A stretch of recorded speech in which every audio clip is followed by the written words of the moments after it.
Money Radio, good afternoon, and thank you for joining us. And joining us now, Laura Bramnick from TalkRealEstateAZ.com. TalkRealEstateAZ.com. Hi, Laura. Hi, Sinclair. Laura Bramnick is an attorney. She is also a real estate agent, and most important, she's a consumer advocate for her clients. She can help on residential or commercial real estate or land transactions. Yes, I can. And you can serve as both the real estate agent and legal representation. Correct. Which is a huge advantage.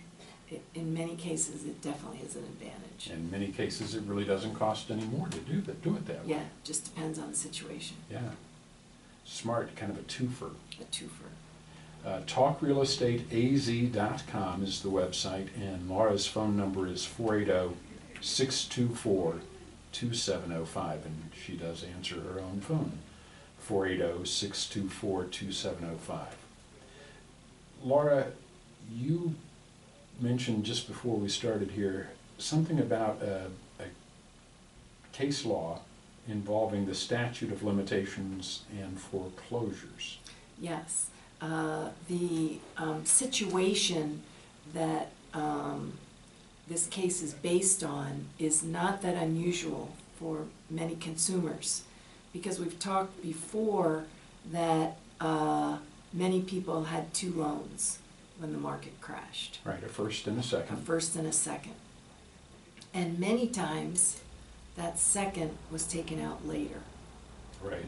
Buy a car, make home improvements. You know, people had equity, so they were using that equity to borrow more money against their property. Sure, and sometimes it made perfect sense. Sometimes it made perfect sense. Well, now, because the crash occurred more than 6 years ago, actually it started 10 years ago now. Yeah, about 2006. About 10 years ago now.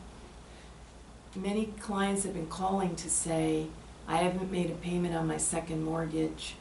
My home foreclosed. The first mortgage was underwater, so the first lender took everything. Mm-hmm. And the second lender didn't get anything. Right. And since it's been more than 6 years since the foreclosure and more than 6 years since I made a payment, can the second lender come after me? Are they barred? The statute of limitations right. on a second mortgage, right. 6 years. Are they barred by the statute of limitations? Well, the statute of limitations for breach of contract is 6 years. The question is, when does the 6 years begin to accrue? What's the starting date that you count the 6 years? Okay. And because mortgages are paid over a long period of time, it is not necessarily 6 years from the time you made your last payment or from the time you were in default, because many mortgages are 30 years. In the case of second mortgages, some are 30, some are 20, some are 10. But the payments that are not due yet. Mm-hmm. Let's say you had a 20-year mortgage and 10 years has passed, so you have 10 years left. So in 2026, your last payment might be due. Oh my. Every time a payment comes due in the future, the statute starts to run for that payment. So it could be 10 years plus the 6 years yes. statute of limitations. 10 years plus 6 years. And so a lot of people are blindsided because they think they're home free. You know, a lot of lenders have not pursued these in the courts. And so the issue really is, what happens if your lender comes after you? What do you do? Do you have a defense of the statute of limitations? Is there some exception to this? The exception is if the lender has accelerated your loan. Now that means that they declare in writing that all the payments are due because you're in default. Okay. They can't just declare the payments due. You know, if you're in your house now and you have a mortgage and you're paying on time, they can't declare the payments due unless there's a balloon. Right. They could kind of do that in the case of a first mortgage, saying it's due now, and if you don't pay, it goes to foreclosure, right? Exactly. But not necessarily on a second. Well, a second has the power to foreclose, but they also have to pay off the first. And if you're underwater, as a practical matter, that did not occur. So I'm guessing most of the time the second mortgage was not accelerated. Correct.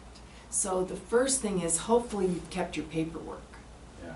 Because although you can always write to the lender and get copies of everything they sent you, they have to provide that to you, even though it can be difficult to get, and take a long time. Yeah. But you want it.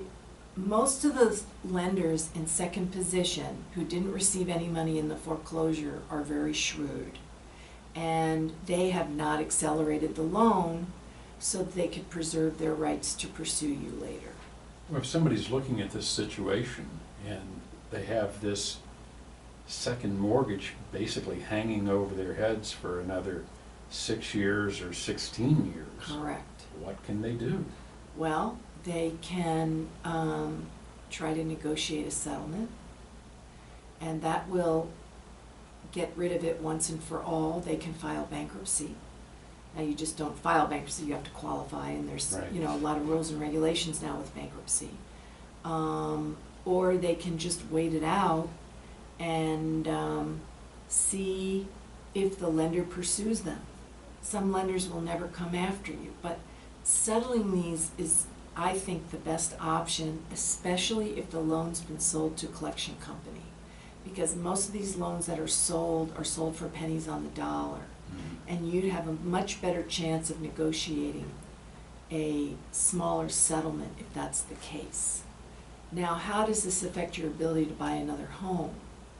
Once that loan is charged off, most lenders, after, depending on whether you're getting an FHA or conventional loan, Right. but most lenders want wait at 3 to 7 years, depending on what your situation is.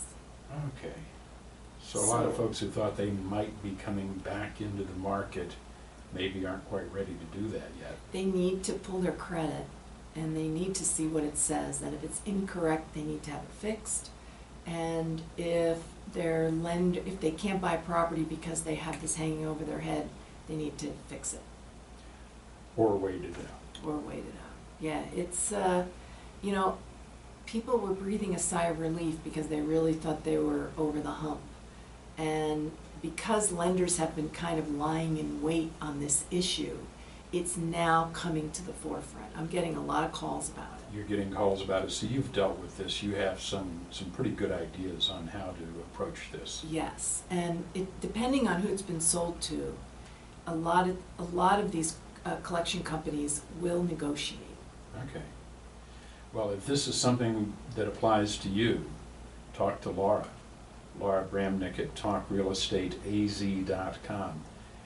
You can help in a variety of different areas, cleaning up some of these problems, as well as serving as a real estate agent.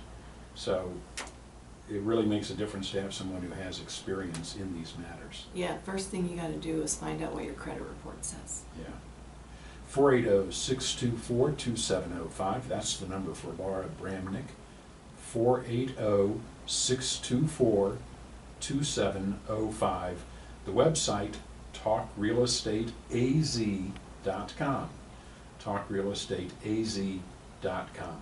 Thank you, Laura. Thanks, Sinclair.